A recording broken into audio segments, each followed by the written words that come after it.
Annelida group में मुख्यतः कौन जंतु आते हैं? एनीलिडा ग्रुप में मुख्यतः कौन कौन जंतु आते हैं? आंसर हो जाएगा जोंक और केचुआ। एनीलिडा ग्रुप में मुख्यतः कौन कौन से जंतु आते हैं? जोंक और केचुआ। ऑर्थोपोडा ग्रुप में मुख्यतः कौन कौन से जंतु आते हैं? ऑर्थोपोडा ग्रुप में मुख्यतः कौन कौन से जंतु आते हैं? आंसर हो जाएगा तेलचट्टा, जू, खटमल, मक्खी। ऑर्थोपोडा ग्रुप में मुख्यतः कौन कौन जंतु आते हैं? तेलचट्टा, जू, खटमल और मक्खी। मोलस्का ग्रुप के अंतर्गत मुख्यतः कौन कौन से जंतु या कीट आते हैं? मोलस्का ग्रुप के अंतर्गत मुख्यतः कौन कौन से जंतु या कीट आते हैं? आंसर हो जाएगा पाइला, इसे घोंघा भी कहते हैं, पाइला या घोंघा। मोलस्का ग्रुप के अंतर्गत मुख्यतः कौन कौन से जंतु या कीट आते हैं? आंसर होगा पाइला या घोंघा। इकाई डरमेटा संघ के अंतर्गत मुख्यतः कौन कौन से जंतु आते हैं? इकाई नोडरमेटा के संघ के अंतर्गत मुख्यतः कौन कौन से जंतु आते हैं? तारा मछली, ब्रिटल स्टार, समुद्री खीरा।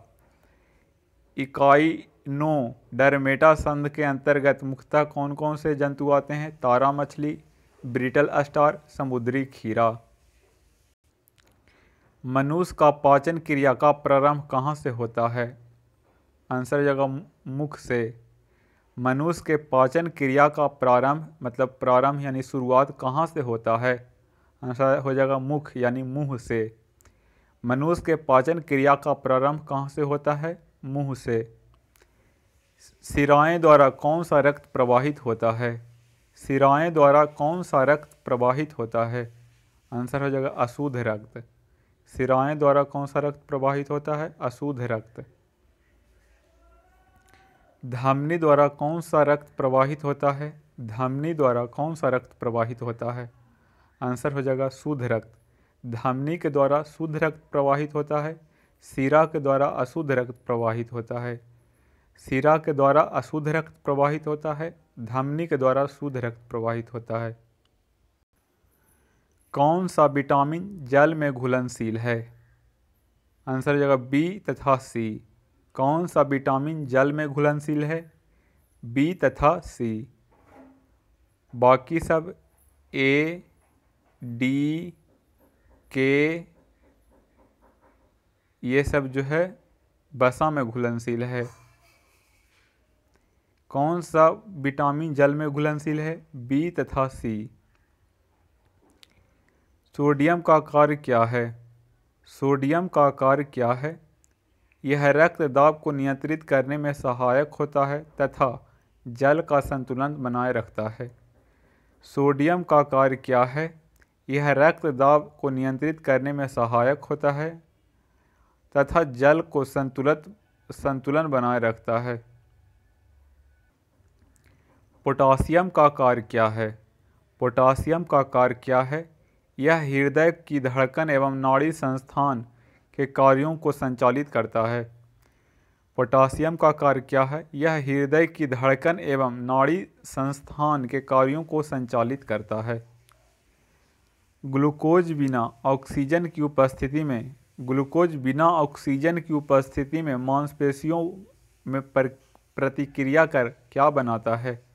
आंसर हो जाएगा लैक्टिक अम्ल।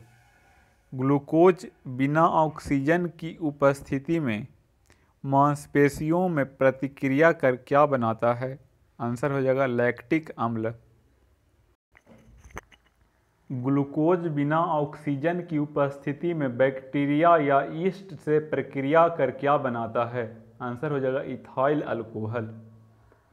ग्लूकोज बिना ऑक्सीजन की उपस्थिति में बैक्टीरिया या यीस्ट से प्रक्रिया कर क्या बनाता है? आंसर हो जाएगा इथाइल अल्कोहल। ऑक्सीजन की उपस्थिति में ग्लूकोज की प्रक्रिया होती है तो क्या बनता है? ऑक्सीजन की उपस्थिति में ग्लूकोज की प्रक्रिया होती है तो क्या बनता है? आंसर हो जाएगा कार्बन डाइऑक्साइड और जल का निर्माण होता है। ऑक्सीजन की उपस्थिति में ग्लूकोज की प्रक्रिया होती है तो क्या बनता है? कार्बन डाइऑक्साइड और जल का निर्माण होता है। एनीलिडा में उत्सर्जन उसके किस उत्सर्गी अंग द्वारा होता है? एनीलिडा में उत्सर्जन उसके किस उत्सर्गी अंग द्वारा होता है? आंसर हो जाएगा नेफ्रिडिया के द्वारा। एनीलिडा में उत्सर्जन उसके किस उत्सर्गी अंग के द्वारा होता है? नेफ्रिडिया में। मूत्र का पीएच मान क्या होता है? मूत्र का पीएच मान क्या होता है? आंसर हो जाएगा छो। मूत्र का पीएच मान क्या होता है? छो। बाह्यस्रावी एवं अंतःस्रावी दोनों प्रकार किस ग्रंथि में होती है? बाह्यस्रावी एवं अंतःस्रावी दोनों प्रकार किस ग्रंथि में होता है? आंसर हो जाएगा अग्नाशय में। बाह्यस्रावी एवं अंतःस्रावी दोनों प्रकार किस ग्रंथि में होता है? आंसर हो जाएगा अग्नाशय में।